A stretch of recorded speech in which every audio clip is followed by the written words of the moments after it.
नमस्ते, मैं हूं संजय दीक्षित और आप देख रहे हैं दी जयपुर डायलॉग्स। पहले फेज़ का चुनाव चल रहा है। पश्चिम बंगाल और त्रिपुरा में बहुत ज़ोर शोर से चल रहा है, यानी कि 3 बजे तक की जो हमें आंकड़े बताए गए उसमें 68% त्रिपुरा में और 66% पश्चिम बंगाल में। हमारे राजस्थान में चुनाव एकदम ठंडा है, केवल 41%। अरे भाई राजस्थानियों, शेरों, जागो। उत्तर प्रदेश तक में 47% चल रहा है, जहाँ सबसे कम चलता है। अधिकतर माना जाता है कि भाई उत्तर प्रदेश में वोटिंग बहुत कम होती है, और उत्तर प्रदेश में मोदी वेव ने सारा खेल पलट दिया। वो जितना भी चल रहा था ना कि वो राजपूत इधर जाएंगे, राजपूत ऐसा करेंगे, वो करेंगे, कुछ नहीं मामला, सबका सब मामला हो गया, निपट गया। केवल इस समय कैराना में समस्या चल रही है। आज की डेट में, इस वक्त जब हम बात कर रहे हैं, तो कैराना एक अकेली ऐसी सीट है जहां पर बीजेपी और उनके कैंडिडेट प्रदीप चौधरी फंसे हुए हैं, वरना बाकी तो साथ ही साथ क्लियर है, बीजेपी के पक्ष में जा रही हैं। और यह वो 8 सीटों वाला जो फेज़ है, इसमें यदि आप याद करेंगे तो आपको बता दूं कि यहाँ पर 3 सीटें थीं भारतीय जनता पार्टी के पास। तो इस राउंड में कम से कम 4 सीटों का गेन तो है, कैराना का अभी पता नहीं है, और थोड़ा जानकारी लेनी पड़ेगी। तो ये तो मामला सेट हो गया।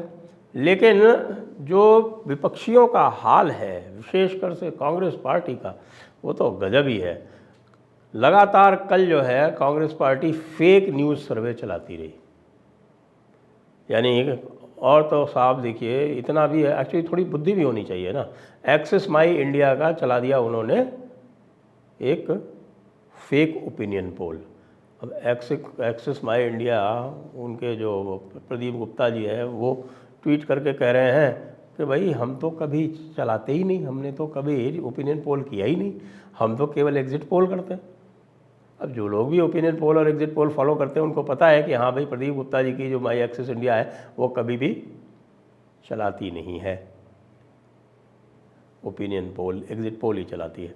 लेकिन इसमें भी उनकी इतनी हिम्मत नहीं हुई कि आगे निकल जाएं। फेक पोल में भी आगे उन्होंने एनडीए को ही रखा कि साहब एनडीए 257 लाएगी। बहुत खूब, 257 लाएगी। उनमें जो अगर आप सोच लें, उनके क्या है कि कह रहे साहब कर्नाटका में इनकी 5 सीटें आएंगी भारतीय जनता पार्टी की, और उनका जो जेडीएस के साथ गठबंधन है, इस फेक पोल में उनको 5 सीटें दे रहे हैं। और हालात ये हैं कि कर्नाटका में पूरा का पूरा मामला पलट गया है।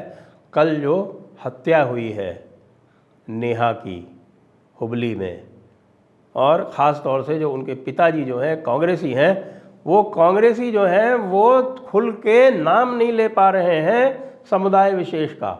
वो ये नहीं कह पा रहे हैं कि ये जो हत्या हुई है वो लव जिहाद की है। कांग्रेसियों का जो सेक्युलरिज्म है वो इस कदर बढ़ गया है कि भैया वो राहुल गांधी की तरह जो है वो पूरी तरह से एंटी हिंदू हो गए हैं। यदि आपको कांग्रेस में रहना है तो आपको एंटी हिंदू बनना है। एंटी हिंदू बनने के साथ साथ समुदाय विशेष के सारे अत्याचारों को आपको चुपचाप सहना है, तभी आपको आगे टिकट मिल पाएगा। अब वो जो उनके पिताजी हैं, नेहा के पिताजी, वो केवल एक कॉरपोरेटर हैं, लेकिन आप जरा स्थिति देखिए। तो इसलिए कर्नाटका का जो चुनाव जो दिख रहा था, जिसमें कांग्रेस को 5 सीटें आती दिख रही थी, अब मुझे लग रहा है कि इस घटना के बाद में वो 5 सीटें भी अब नहीं आएंगी, क्योंकि वहाँ पर बहुत भयंकर रोष है। इसी तरह की घटना एक लव जिहाद की अभी जबलपुर में हुई है, लगातार हो रही हैं। आप तो हमारा देखते होंगे, यदि आप देख रहे हैं हमारा जो ट्रैकर है, उस ट्रैकर में 550 तो हत्याएँ हो चुकी हैं ना। ये किस प्रकार की माइनॉरिटी है भारत में? माइनॉरिटी मेजॉरिटी नहीं मैटर करता है, एग्रेशन और टॉलरेंस ये मैटर करता है। मेरी एक पुस्तक आई थी, आपने पढ़ी हो संभवतः, कृष्ण गोपेश्वर, उसमें साफ लिखा है कि जो एग्रेसिव माइनॉरिटी है वो पैसिव मेजॉरिटी पर हावी हो जाती है, और इसलिए कंस को कृष्ण ही हराता है। कंस को हराने के लिए कृष्ण की आवश्यकता पड़ती है, लोगों को कृष्ण बनना पड़ेगा। पश्चिम बंगाल में सब जानते हैं कि वहाँ तो भाई मामला अलग ही रहता है। वहाँ हिंसा की 100 घटनाओं की कंप्लेंट आ चुकी है ऑलरेडी, और मैं फिर से कहूँगा कि मैं बहुत ही निराश हूँ इलेक्शन कमीशन की पश्चिम बंगाल की हैंडलिंग को लेकर। तो पश्चिम बंगाल में वो ये क्या कर रहे हैं कि वो जो बड़े लोग हैं उन पर हाथ डालने से हिचकिचा रहे हैं, डर रहे हैं। और ये साफ साफ दिख रहा है कि ये जो हिंसा का जो प्रोवोकेशन आ रहा है, जो संकेत दिए जा रहे हैं, वो उनके शीर्ष नेतृत्व से दिए जा रहे हैं, लेकिन उसके बाद भी ईसीआई जो है उनके बोलने पर भी रोक नहीं लगा पा रहा है। ये पश्चिम बंगाल का मामला तो अलग ही चलता है, आपको भी पता है। बिहार में भी भाई मामला ठंडा चल रहा है, बहुत ठंडा चल रहा है। अब आप ये बिहार का अगर बताएं मैं हम आपको कि नवादा में 3 बजे तक कुल 36% वोटिंग हुई थी। यार 36% वोटिंग 3 बजे तक, तो इसका मतलब तो भाई 50% भी क्रॉस नहीं करेगा। अब नवादा में सीपी ठाकुर जी के बेटे लड़ रहे हैं। वैसे तो हिस्टोरिकली ऐतिहासिक रूप से बिहार में वोटिंग कम होती रही है, लेकिन इतनी कम। बिहार वालों थोड़ा जागो और बिहार वालों जाओ, थोड़ा वोट करो भाई, ऐसे तो कैसे काम चलेगा। फिर अब आप देखें कि दूसरा उदाहरण ले लेते हैं कि जो कठिन भूगोल वाले, कठिन ज्योग्राफी वाले जो देश प्रदेश हैं, वहाँ तो वोटिंग जम के हो रही है। छत्तीसगढ़ में आज बस्तर में पोलिंग हो रही है। बस्तर का आपको पता है, बस्तर में अभी बस्तर के बगल में कांकेर में, वहाँ पर 29 नक्सलियों को मौत के घाट उतारा है हमारी सुरक्षा एजेंसियों ने, जिसको लेकर हम सभी गौरवान्वित हैं। वो भी वहाँ एक मुद्दा मजबूत है, गूंज रहा है। और वहाँ पर 3 बजे तक 58% पोलिंग हो चुकी है।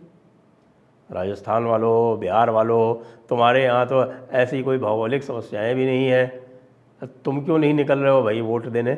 जब छत्तीसगढ़ जैसे दुर्गम इलाके में, बस्तर में लोग 58% वोट कर रहे हैं।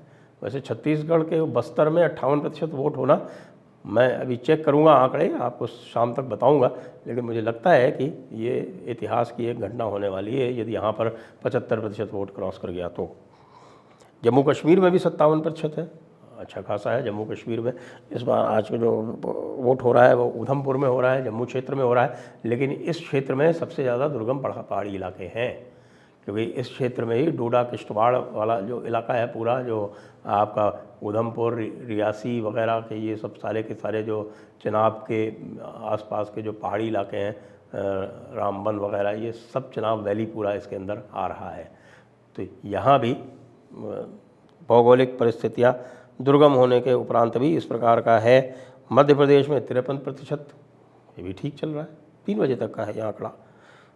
मेघालय जैसे प्रदेश में 62%, मिज़ोरम में 50%, सब जगह ठीक है। नागालैंड, पौंडीचेरी ले लीजिए 59%, यहाँ तक कि तमिलनाडु में भी 51% है।